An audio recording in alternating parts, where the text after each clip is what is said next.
the Garden of Eden, it was actually Edin, right? And Enlil, he was known as Yahweh. He was known as Satan, the Lord of Eden.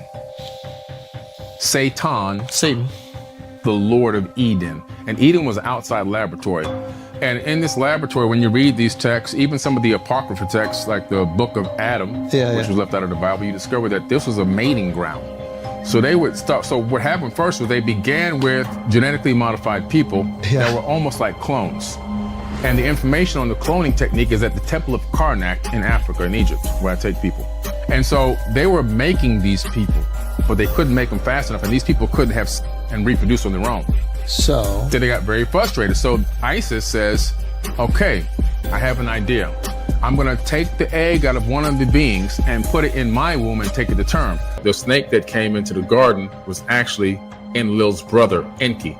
He felt bad for the humans, and he wanted to talk to Adam and Eve and let them know that they were nothing less than them, that they had the same consciousness, they had the same possibility of ascending to higher levels of consciousness and understanding, that they weren't animals, and that they themselves, who ruled over them, weren't even gods. And what that did was that caused a firestorm in their brain. They were like, wait a minute, we are like you, we're not animals, we are conscious sentient beings that have the capability to think, feel, and create our own decisions and have free will, just like you guys do.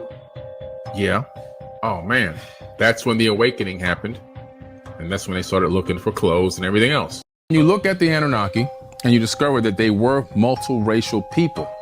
They all look different. The crew that Thoth took to Chem with him, they were all different looking people. Even one person had married a woman from another planet, according to these texts, not according to me. But when he said, go around the planet and duplicate what we did here, so now I go, you and I were already in Africa, right? You go to Europe, you go over to Mesoamerica, and you are ruling over people.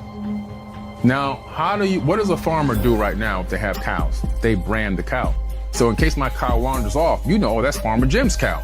We got to get it back to him. So everybody made their people look like them. That's right. So they knew these are our property. Let us make man in our image. Whoa. I believe my hypothesis is that we are genetically branded people for the people that we were ruled over by. Whoa. So what color do we all start as? No one knows.